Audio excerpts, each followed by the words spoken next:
नमस्ते। Hello friends, आपका knowledge academy के क्लास में आपका बहुत बहुत स्वागत है।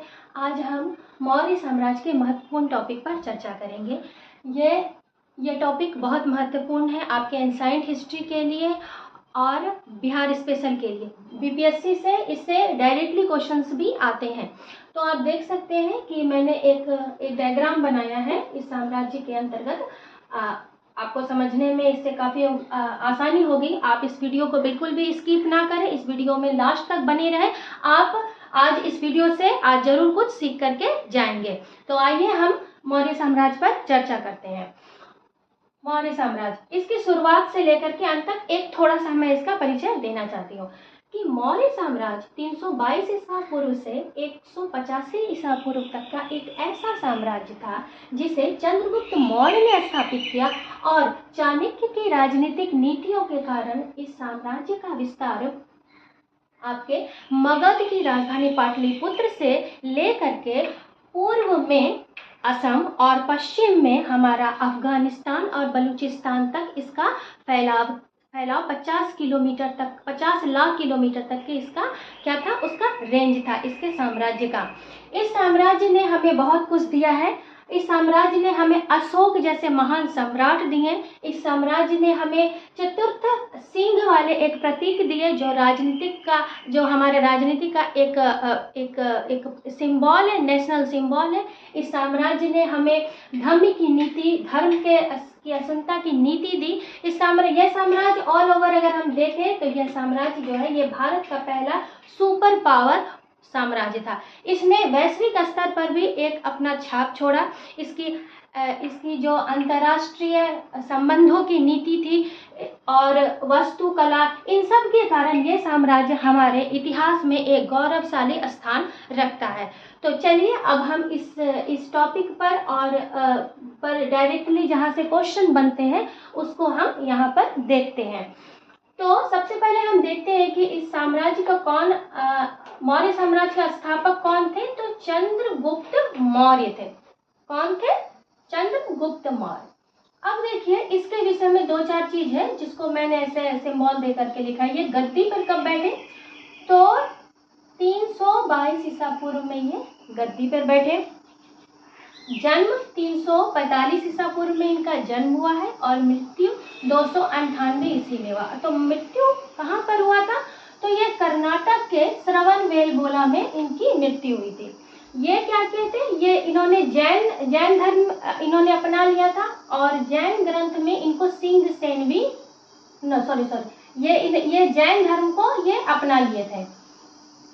समझ सकते हैं। अब हम देखते हैं कि अब मैं आपको बताना चाहती हूँ कि इसका ये तीनों जो ईस्वी है उसको हम कैसे याद करके रख सके, जिससे कि आपको ज़्यादा समय तक ये याद रखे, कंफ्यूज नहीं हो आप। तो यहाँ देखते हैं कि ये जो गद्दी में ये बैठे तो 322 आप क्या याद रखेंगे? चंद्रगुप्त मौर्य गद्दी पर कब बैठे? 322। ठीक है। जन्म इनका कब हुआ? 345 में जन्म कब हुआ? 345। और गद्दी पर कब बैठे? 322। और जन्म कब हुआ था इनका? 345। अब मृत्यु पर आते हैं। तो मृत्यु क्या थी? 298 यानी कि 298 ईसा पूर्व में। और कहाँ पर हुआ? तो कर्नाटक श्रवणबेलगोला। इतनी सा बात। और इसके जो राजनीतिक गुरु कौन थे? चाणक्य। इन्होंने अर्थशास्त्र जैसे महान ग्रंथ की रचना की है। यहाँ पर एक क्वेश्चन आपके एग्जाम में बार बार पूछने को मिलते हैं कि अर्थशास्त्र का संबंध किससे है? हमारी मुद्रा से संबंधित है। तो मैं आपको बताना चाहती हूँ कि यहाँ पर ये चाणक्य द्वारा लिखे गए अर्थशास्त्र का संबंध राजनीति से है। इन्होंने, इस साम्राज्य ने हमें राजनीतिक व्यवस्था दी है। तो चलिए अब चंद्रगुप्त मौर्य का उत्तराधिकारी कौन था? बिंदुसार था। इसे हम अमित्र घातकी का भी, इसको हम क्या कहते हैं, एक टाइटल के नाम से भी इसे हम पहचानते हैं। अमित्र घात का क्या मतलब होता है? जो शत्रुओं का विनाशक हो, जो शत्रुओं का विनाशक हो। इसे हम ऐसे कह सकते हैं कि शत्रुओं की शक्ति में क्या लगा देता है? वो एक बिंदु लगा देता है। तो आप याद कर सकते हैं कौन बिंदु लगाता है? तो बिंदुसार बिंदु लगा देता है। तो आप समझ सकते हैं कि बिंदुसार को किस नाम से जानते हैं? औमित्र घात के भी नाम से जानते हैं। आइए इसके विषय में थोड़ा सा चर्चा करते हैं कि बिंदुसार को जैन ग्रंथ में क्या कहते हैं। तो चलिए अब हम देखते हैं कि आप समझ गए होंगे चंद्रगुप्त के बारे में। अब चंद्रगुप्त का उत्तराधिकारी कौन था? तो ये बिंदुसार था। तो बिंदुसार को हम क्या कहते हैं? बिंदुसार को एक और नाम, एक और टाइटल से हम जानते हैं कि इसे औमित्र घात कहा जाता है। औमित्र घात का क्या मतलब होता है? कि जो शत्रुओं का क्या करे? विनाश करे। तो इससे डायरेक्ट ये क्वेश्चन आपको एग्जाम में आते हैं कि किस राजा को हम औमित्र घात के नाम से जानते हैं? तो बिंदुसार को जानते हैं। तो उससे आप याद करने के लिए आप ऐसे एक ट्रिक लगा सकते हैं कि बिंदुसार क्या कहता है कि वह शत्रुओं पर क्या लगा जाता है? उसकी शक्तियों पर वो एक बिंदु लगा देता है, एक अंकुश लगा देता है, एक पॉइंट लगा देता है। तो औमित्र घात कौन है? तो बिंदुसार है। चलिए अब हम इसे जैन ग्रंथ में सिंहसेन के भी नाम से जाना जाता है। चंद्रगुप्त मौर्य और बिंदुसार ये दोनों जैन धर्म से संबंधित थे। अब यहाँ पर और बिंदुसार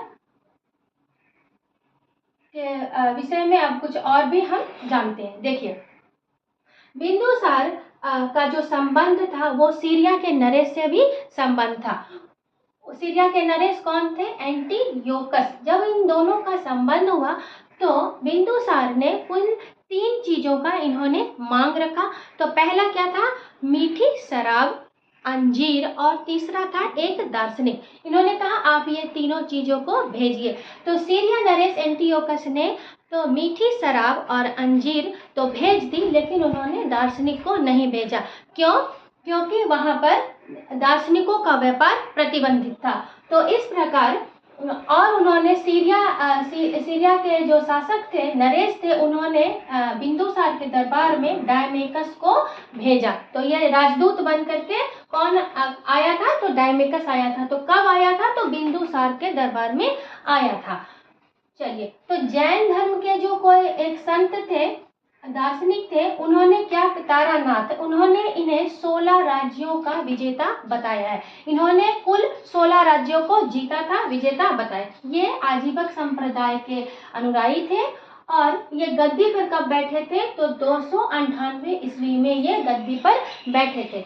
जब चंद्रगुप्त मौर्य की मृत्यु 298 में हो गई थी तो उसी समय ये बिंदुसार गद्दी पर बैठे थे। तो यहाँ पर आप याद करने में आपको दिक्कत नहीं होगी। आप याद रखिएगा कि चंद्रगुप्त मौर्य की जिस ईयर में मृत्यु हुई थी उसी ईयर में बिंदुसार गद्दी पर बैठे थे।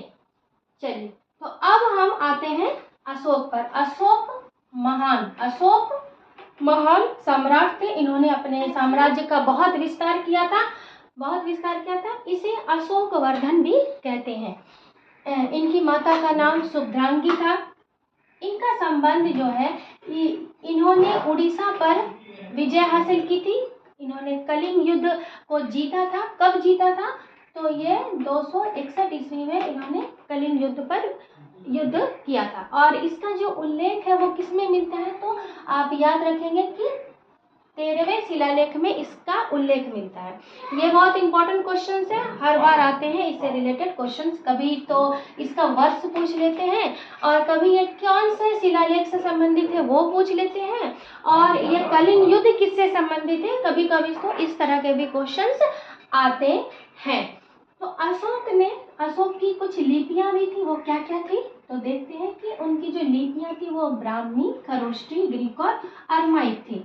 अशोक जब कलिंग युद्ध को जीत चुके थे तो वो इतने महान विनाश को, इतनी मृत्यु से वो क्या हो गए थे? वो बहुत दुखी हो गए थे, जिसके कारण उन्होंने बौद्ध धर्म की शिक्षा ली। और उनके जो गुरु थे वो थे उपगुप्त से शिक्षा ली और उन्होंने बौद्ध धर्म का विस्तार भी किया। उन्होंने अपने पुत्री संघमित्रा को श्रीलंका भी भेजा था बौद्ध धर्म के विस्तार के लिए। और ये गद्दी पे कब बैठे थे? तो 268 में, 268 में ये गद्दी पर बैठे थे। और इन्होंने बराबर की पहाड़ी में बहुत सारे गुफा का निर्माण किया था। इसमें जो गुफा थे वो थे आपकी विश्व की झोपड़ी, सुदामा, कर्ज, इस तरह के ये गुफाओं का उन्होंने निर्माण किया था। अब हम थोड़ा सा देखते हैं कि इन्होंने जो धम्म लिया था वो कौन से शिलालेख में इन्होंने दिया था, तो 11 जो हमारा शिलालेख में उसमें इसके विषय में चर्चा की गई है। तो थोड़ा सा अब हम थोड़ा ईस्वी को याद करते हैं, तो देखते हैं कि क्या है। तो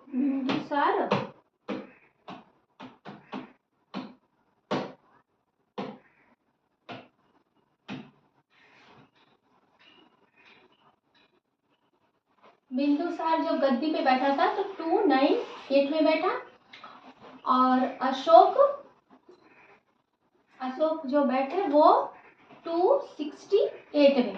तो यहाँ देखिए ये इसका साल में सिर्फ और सिर्फ ये चेंजेस है, आप अपने माइंड में इसको नोट कीजिए। बाकी सब चेंजेस सब इस एक है 298 और ये 268। तो इस तरह से आप इस ईस्वी को याद रख सकते हैं। बिंदुसार के गद्दी पर बैठने के और अशोक के गद्दी पर बैठने के। तो बिंदुसार का ज्यादा था क्योंकि वो इसके कौन थे, पिता थे, और अशोक का क्या था, कम था क्योंकि उसके ये पुत्र थे। बिंदुसार का 298 और अशोक का 268 था। तो इस प्रकार अशोक के और भी बहुत सारे हैं, जैसे कि मध्य प्रदेश में जो हमारा शांति स्तूप है वो इन्होंने बनाया था, और आपका जो हमारा जो नेशनल सिंबल है उसे भी अशोक ने बनवाया था। ऑल ओवर देखें तो अशोक पर एक हम और वीडियो ला सकते हैं। इसमें बहुत सारी ऐसी बातें हैं जो मैं अभी इस टॉपिक में नहीं लाई हूँ, जो मैं अगले वीडियो में जो पूरी तरह से अशोक पे मैं बनाऊंगी तो उसमें मैं ले करके आऊँगी। अभी और ऑल ओवर के लिए आप इतना समझिए। तो चलिए अब जो उसका जो उत्तराधिकारी था वो कौन थे, तो बृहदत्त उसका लास्ट का एक शासक था, जिसे पुष्यमित्र शुंग के द्वारा ये पराजित और इसकी हत्या कर दी जाती है पुष्यमित्र शुंग द्वारा। और ये अंतिम राजा था मौर्य साम्राज्य का, और ये मौर्य साम्राज्य के पतन का आप कह सकते हैं कि ये पतन हो गया मौर्य समाज का 185 में। तो बस मौर्य साम्राज्य में आप देख सकते हैं इतना है। आप अगर चाहे तो स्क्रीनशॉट भी ले लीजिए, जिससे कि आप एग्जाम से पहले उसे एक बार पढ़ लेंगे तो बहुत सारा चीज आपके माइंड में फिर से रिकॉल हो जाएगा।